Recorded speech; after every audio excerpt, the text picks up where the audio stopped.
It's October 31st, 2016, and we want to go ahead and continue with our videos on the Ataris that we've been able to collect this month. It's been a great month for us here at the RodzSquad Retro Reviews as far as Atari is concerned. We just recently got some more video games. We're going to be doing some actually in-depth video game reviews of Atari 2600. Atari 2600 is the one that really kick-started everything for us here as far as I'm concerned. Me and the wifey had Atari 2600 back in the late 70s and early 80s. But we had a great month, and in celebration of this month, the final video we're going to discuss on the one that was a little bit of a pain for us, the 7800 Pro system, because of the adapter. To pick this up with quite a few games, 20 bucks and all, but guess what? The adapter costs more than the actual game. So we're going to go ahead and give it a closer look on the 7800. Alright, we're going to go ahead and give a closer look to the Atari 7800 Pro system. See, I'm in a 2600 kind of guy, and even though I like the 5200, I'm always going to go back on the 2600. Now the 7800 is awesome. Why? Because it allows you to play classic Atari 2600 carts, which is awesome. It's backwards compatible. The 5200 didn't allow us to do that, but the 7800 did, which is awesome. So that's why we're going to go ahead and give a lot of love to the 7800. So let's give a close look here to the console itself. All right, let's take the get out of there. All right, let's take the controller out of the ports. As you can see, you have the different ports here, the same ports that you could use in Atari 2600 controller, right? But now they have a brand new one. I'm not too crazy about that. I'll talk about that in a few seconds. Anyway, so you have the two ports on the side, then you have, I have no idea what the hell this is. I gotta look into that. I have no idea what those two switches are there for, babe. Look at that. You have two switches right down here. I've never even heard. That's a wireless controllers. Wireless controllers, she says. I don't know where the eye for that is. You have a reset button here. You have a select button. You have a pause button. You have a power button right here. When it's on, you see the light tells you that it's on, which is good. But and then you turn it off. Over here we have. I tell you one thing. The games are snug on this, and I just bumped the camera. Sorry, guys. The games are snug. Once you put them in, they do get snug. As you can see, we had Galaga. Yeah, well, they're snug. It gets snug in there. That's the port. That's the port right there where you put the games into. In the back right here, you have the composite cable.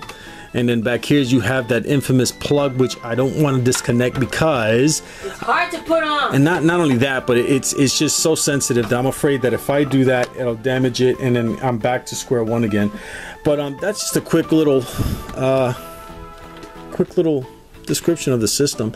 It had actually as you can see right here, it had an expansion interface, which was never really utilized. I think you can connect this to a computer, Atari computer at one port. I'm not exactly sure, but it does have an expansion port. It says an expansion interface on it, which is pretty nice. The front is black. No more wood paneling, which I really, up to date. Yeah, I guess more modern compared to the other ones. It has the little vent areas in the back right here, but it's really nice, and to me, and actually it resembles a smaller 5200 body type. Thank God it's not nowhere near as big as the 5200, but it's really nice.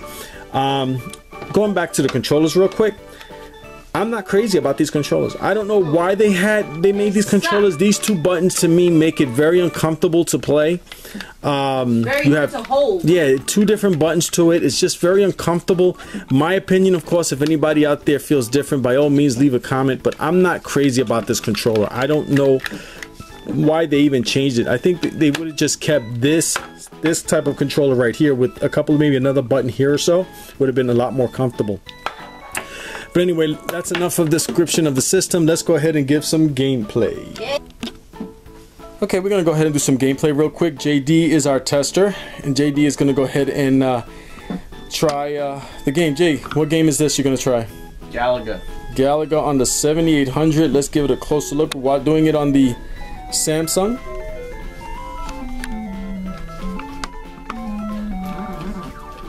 Well, the sound, it has the original sounds. It looks like it's, that's the one thing about the 7800 I didn't mention before.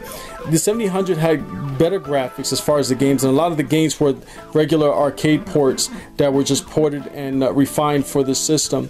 But for some reason or another, the Atari 7800 kept the same sound chip as the 2600.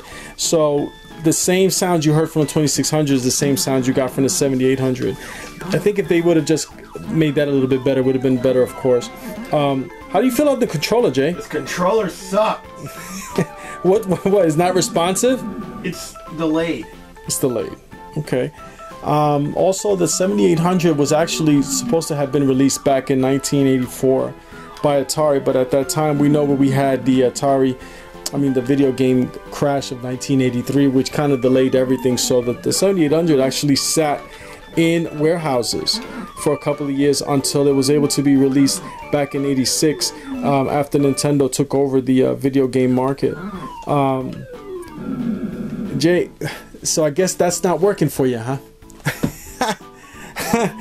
Anyway, the 7800, I'm really proud to have it in our system, in our collection, of course, because not only is it Atari, but it's backwards compatible, and I definitely can appreciate and enjoy the 2600 carts that I have. Let's go ahead and try another game, Jay. What do you think? All right, Jay's going to go ahead and try Centipede right now. All right, tell me how you feel about this one, Jay. Okay, he's not shooting. For some reason, he's not shooting. There you go. And he already got blasted. Is there an issue? Is it the controller, would you think? Yes. What? Tell me, just give me a description. How do you feel about the controller? Just let me know a little more about it than just saying it's delayed. Every time you move, it will like take like 3 seconds to respond. Well, 3 seconds I would say is an exaggeration, but it does. I'm not really fond of this controller. It is better than the 5200 controller. You got to admit that. Well, the colors are nice, right? The graphics are nice. It does look like a really good arcade port for the Centipede. Centipede, actually, classic game. We're going to be doing some videos on some of the cartridges we've been able to again collect quite a bit of these, but just trying to give a little love to the 7800. Was it worth me waiting as long as I did for that adapter? Was it? Is it worth to actually collect it? I don't know what to say. I mean, I'm kind of mixed on that. On a personal note, I guess I had quite large expectations for this system because of the fact that it needed a special adapter for it.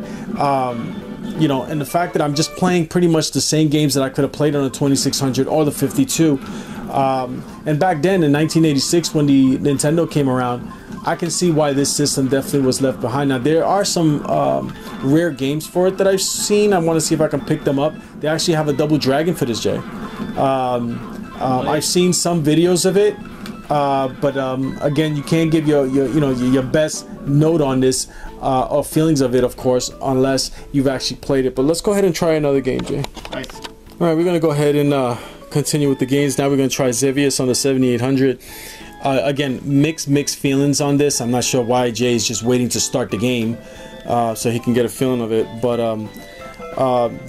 the graphics here are pretty nice, though. I mean, I've seen these graphics on others. It's, you know, the new generation always have issues with the older games. It's pretty crazy. Anyway, feelings on the 7800 overall. I have to be honest. When I think of Atari, and I think I've said this before, when I think of Atari, I think of the 2600. What makes the 7800 to me really attractive is the fact that it's backwards compatible and I can play the 2600 games. There weren't many 7800 games that were made for the Pro system, but because of the massive library of the 2600, it definitely is worth having a 7800. So I would definitely say go for it, but more so for the 2600 games, and to be able to use a Genesis or Mega Drive controller or arcade stick or the regular Atari arcade stick. But we hope you guys enjoyed the video. Hope it was a little bit of informative on you. We just try to give our thoughts on the different systems and mixed feelings on the 7800. What really makes it attractive is the fact that it's backwards compatible again. So hope you guys enjoyed the video. Hit the like button and see you guys soon. Thanks for watching. What do you want? What do you think? What do you want? I want the latest games anywhere. What do you want? I want the sounds that curl my hair. What do you want? 7800s everywhere. What do you want? I want Atari. I do. What do you want? I want Atari. What do you want? Atari 7800. Atari's the name of the game, dudes. Check it out at these rad stores.